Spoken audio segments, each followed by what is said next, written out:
ایک تو chairman P T I کے نااہل ہونے کی بات جس پر میر صاحب نے بھی کہا ہے وہ اپنی اپنی رائے ہوتی ہے، میں آپ کی رائے لے لیتی ہوں کہ آپ کو بھی ایسا ہی لگتا ہے، کیونکہ خان صاحب بھی یہ بار بار جو ہے وہ کہہ چکے ہیں، چیئرمین پی ٹی آئی یہ کہہ چکے ہیں کہ مقصد یہی تھا، اب الیکشن جو ہے وہ ہو جائیں گے، اس طرح کی باتیں بھی وہ کرتے رہے ہیں۔ دوسری چیز یہ ہے کہ پی ٹی آئی کے اوپر پابندی، آپ کو لگتا ہے کہ حکومت جو ہے وہ یہ چاہ رہی ہے کہ پی ٹی آئی کے اوپر پابندی لگ جائے، اور اگر پی ٹی آئی کے اوپر پابندی لگ جاتی ہے تو آپ کو لگتا ہے کہ پاکستان کا جو پولیٹیکل ایک بیلنس ہے وہ خراب ہو جائے گا؟ دیکھیے، جہاں تک میری اطلاعات کا تعلق ہے، یا جہاں تک میں منظرنامے کو صحیح طریقے سے جج کر پایا ہوں، کوئی بھی پولیٹیکل پارٹی مین سٹریم کی جو ہے وہ نہیں چاہتی کہ کسی بھی بات کے اوپر پابندی لگے یا کسی بھی پارٹی کو بین کیا جائے۔ یہ تجربہ ماضی میں ایک دفعہ ہو چکا ہے، لیکن اس کو بھی کسی نے کبھی کوئی ایک اچھا اقدام جو ہے وہ نہیں گردانا ہے۔ اب بھی میں نے دیکھا کہ مسلم لیگ نون کی لیڈرشپ بھی، پیپلز پارٹی کی لیڈرشپ بھی بباغ دہل یہ کہہ رہے ہیں کہ ہم پارٹی پر پابندی میں نہیں ہے۔ اب رہ گیا سوال اس پارٹی کے چیف کا۔ دیکھیے، ان کے گرد دائرہ تنگ ہو رہا ہے، اس کے بارے میں کوئی ابہام نہیں ہونا چاہیے۔ 3-4 اور ٹیررزم کے مقدمات میں وہ نامزد ہو گئے ہیں، اور اب دہشت گردی کے حوالے سے جو مقدمات ہیں ان کے خلاف ان کی تعداد 10 ہو گئی ہے۔ ان کو عدالتیں بار بار طلب بھی کر رہی ہیں۔ اسلام آباد میں دفعہ 44 لگی ہوئی ہے، آپ کو معلوم ہے، سیکشن 144 جو ہے وہ نافذ ہے، اور یہ اندیشہ ہے اور یہ خدشہ پی ٹی آئی کے لوگوں کو بھی ہے کہ شاید خان صاحب کی گرفتاری کا وقت جو ہے وہ اب قریب آ رہا ہے۔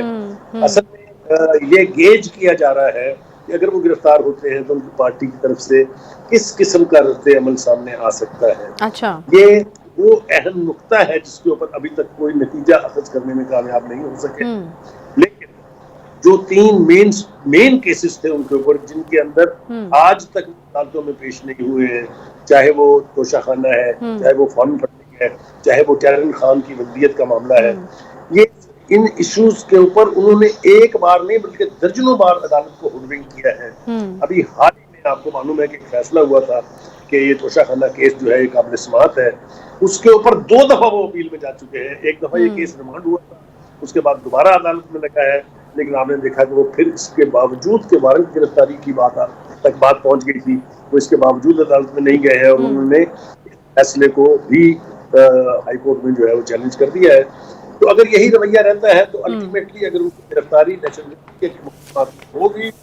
تو پھر کا جو معاملہ ہے ایک طرف رہ جائے گا۔ اب دیکھنا یہ ہے کہ کیا گورنمنٹ سمجھتی ہے کہ صحیح وقت آ گیا ہے کہ اس پارٹی چیف کے اوپر جو ہے وہ ہاتھ ڈالا جائے، یا وہ کس انتظار میں ہے۔ میرا ذاتی اور یہ کرنا بھی کیا حکومت خود ہی چاہتی ہے؟ بخاری صاحب، انتخابی اصلاحات کے حوالے سے آج بڑی اہم خبر ہے، الیکشن سے پہلے حکومت ایک بڑے پیمانے پر یہ اصلاحات جو ہے وہ چاہ رہی ہے، فیصلہ کر لیا گیا ہے، اور اس میں ایک چیز جو ہے وہ یہ بھی ہے کہ اگر کسی پارٹی پر پابندی لگانی ہے تو سپریم کورٹ کی بجائے وہ اختیار جو ہے وہ پارلیمنٹ کے پاس جائے۔ دیکھیے، پہلی بات تو یہ ہے کہ یہ الیکٹرل ریفارمز کی بات پہلی دفعہ نہیں ہو رہی ہے۔ آپ کو یاد ہوگا کہ خود جب پی ٹی آئی کا دور حکومت تھا، اس کے دوران بھی یہ بات کی گئی تھی کہ جی الیکٹرل ریفارمز کرنی ہے۔ پھر اس کے بعد آپ کو یاد ہے یہی ایک کمیٹی بنی تھی جس کے اندر علی ظفر صاحب بھی ہیں، اس کمیٹی نے بھی کوئی فیصلہ کر کے نہیں دیا ہے۔ اب ہم سن رہے ہیں 70 کے قریب جو ہے الیکٹرل لاز میں 2017 کے امینڈمنٹس کی جا رہی ہیں، اور ان میں سے ایک کا حوالہ وہی ہے جس کا ذکر آپ نے کیا ہے کہ یہ اختیار اب جو ہے نہ سپریم کورٹ کے پاس ہوگا، نہ الیکشن کمیشن کے پاس ہوگا، بلکہ یہ اختیار جو ہے وہ پارلیمنٹ کے پاس ہوگا۔ اب ان ترامیم کے حوالے سے ہم نے دیکھا کہ پی ٹی آئی کارروائی ہے کہ انہوں نے تو بائیکاٹ کر دیا ہے اس کمیٹی، لہٰذا جس اجلاس کا آپ حوالہ دے رہی ہیں جس میں آج یہ ڈیولپمنٹ ہوئی ہے اس کو تو انہوں نے بائیکاٹ کر دیا ہے، لہٰذا یہ تو طے ہو گیا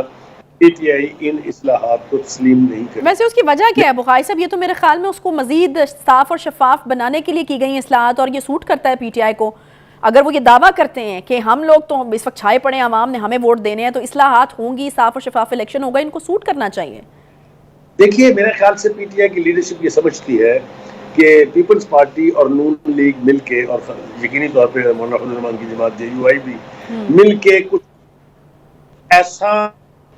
کار وضع کر رہے ہیں جس میں پی ٹی آئی کو مائنس کر دیا جائے یا پی ٹی آئی مائنس ہو جائے۔ ان کا خدشہ ہے، ان کو یہ حق پہنچتا ہے کہ ان کو یہ خدشہ ہو، لیکن اس کا طریقہ کار یہ تھا کہ وہ اس پارٹی کی میٹنگ میں شامل ہو کے ان اصلاحات، ان امینڈمنٹس کو ہونے سے روکتے، لیکن انہوں نے ماضی کے رویے کی طرح سے ایک بار پھر جو ہے بائیکاٹ کر دیا ہے، اور اس پروسیس سے علیحدہ رہ کے انہوں نے موقع فراہم کیا ہے حکومت کو کہ وہ اسمبلی کی امینڈمنٹس کر کے اور معاملے کو آگے بڑھائیں گے. جی صحیح. اچھا بخاری صاحب، پرویز خٹک صاحب کے حوالے سے بھی خبر جو ہے وہ آ گئی ہے، نوٹیفیکیشن نکل چکا ہے، پی ٹی آئی نے ان کو اپنی پارٹی سے نکال دیا ہے. تو یہ بہت بڑا دھچکا ہے میرے خیال میں پی ٹی آئی کے لیے، اس طرح سے بھی کہ ان کو نکالنا پڑ رہا ہے، کیونکہ پرویز خٹک صاحب کی افادیت سے کون واقف نہیں ہوگا پی ٹی آئی کے اندر بھی. دیکھیے، گزارش یہ ہے کہ میرے خیال سے جیسا کہ ایک رویہ ہم نے دیکھا ہے پارٹی کے چیف کا، وہ ہر اس ٹہنی کو کاٹ رہے ہیں جس کے اوپر وہ خود بیٹھے ہیں. چاہے وہ پنجاب کی اس کو تحلیل کر دیا، کے پی کے کی اسمبلی تھی جو ان کی اسٹرینتھ تھی اس کو تحلیل کر دیا، 155 لوگوں کو نیشنل اسمبلی سے لے کے باہر آ گئے اور کہیں کے رہے نہ گھر کے نہ گھاٹ کے. لیکن جو اس وقت فیصلہ انہوں نے کیا ہے، یقینی طور پہ جنہوں نے پارٹی کے ڈسپلن کی خلاف ورزی کی ہے ان کے خلاف ایکشن ہونا چاہیے. لیکن Pervez Khattak is one person جس کی وجہ سے کے پی کے میں 2 دفعہ ان کو اکثریت حاصل ہوئی ہے. میں سمجھتا ہوں اٹس اے سوئسائڈل ایکشن. انہیں چاہیے تھا لیڈرشپ کو کہ وہ پرسو کرتے ان کو، ان کے بارے میں جتنی لغوز گفتگو کی گئی، جتنے انگارڈڈ بیانات دیے گئے، اس نے ان کو انوائے کیا ہے. انہوں نے جب انہوں نے شوکاز نوٹس ایشو کیا تو انہوں نے کہا تھا کہ میں سرکاری ملازم نہیں ہوں جو ان نوٹسز کے جواب دیتا ہوں. سے ان کے قد کاٹ کے لیڈر کے لیے نوٹس کا ایشو ہونا یقیناً ان کی اور ان کی شان میں گستاخی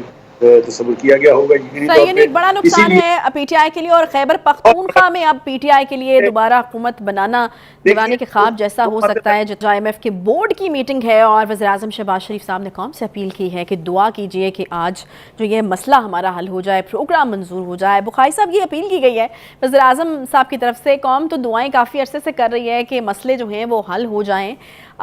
لیکن مجھے یہ بتائیے گا کہ کیا واقعی مسئلے حل ہو جائیں گے؟ کیونکہ ساتھ ساتھ وزیر اعظم صاحب نے ڈرایا بھی، انہوں نے کہا کہ کھیر یا حلوہ یہ بہت مشکل پروگرام ہے اور مجبوری میں لے رہے ہیں. دیکھیے، میں نے گزارش کی پہلے کہ بہت سارے لوگ ایسے تھے جن کی خواہش تھی کہ ایسا نہ ہو. اگر آپ کو یاد ہو کہ پی ٹی آئی جب حکومت سے باہر نکلی تو انہوں نے شوکت ترین صاحب نے 2 صوبائی وزرائے خزانہ کو کہا کہ ایک لیٹر لکھ دیجیے آئی ایم ایف کو کہ قرضہ نہ دیا جائے پاکستان کو، کیونکہ پاکستان یہ قرضہ ادا کرنے کی پوزیشن میں نہیں ہے. آپ تصور کیجئے کبھی ایسا ہوا ہے دنیا کے کسی بنانا ریپبلک میں بھی کہ پاکستان کے نیشنل، پاکستان کے ذمہ دار عہدوں پر فائز لوگ جو رہے ہوں وہ اس قسم کی سازش کریں؟ ایک تو یہ کہ ان کے لیے یقینی طور پہ یہ لمحہ ماتم ہوگا، وہ اپنے چہرے اپنے بال نوچ رہے ہوں گے اس وقت. اور دوسری بات یہ ہے کہ جہاں وزیر اعظم نے کہا کہ دعا کرنی چاہیے قوم کو کہ آج وہ معاہدہ ہو جائے جو آخری منزل ہے جس کے بعد فنڈ ریلیز ہو جائیں گے. یہ تو ایک صورتحال ہے. دوسری صورتحال یہ ہے کہ جس چیز کا دعویٰ کیا گیا تھا حکومت کی طرف سے، خاص طور سے پرائم منسٹر کی طرف سے اور پاکستان مسلم لیگ نون کی قیادت کی طرف سے، اور آلسو پیپلز پارٹی، اس کو بھی کریڈٹ جاتا ہے اس کا کہ ہمیں دوست ممالک جو ہے اس مشکل وقت میں ہماری مدد کریں گے. وہ مدد جس کو ایک خواب کہا جا رہا تھا، جس کے بارے میں مجھے اچھی طریقے سے یاد ہے کہ پی ٹی آئی کی ٹاپ لیڈرشپ کے بیانات یہ تھے، ان کو کوئی منہ لگانے کے لیے تیار نہیں ہے، ان کو کوئی 2 ٹکے نہیں دے گا. آپ نے سنے، وہ ہم نے اس کے اوپر بات چیت بھی کی ہے.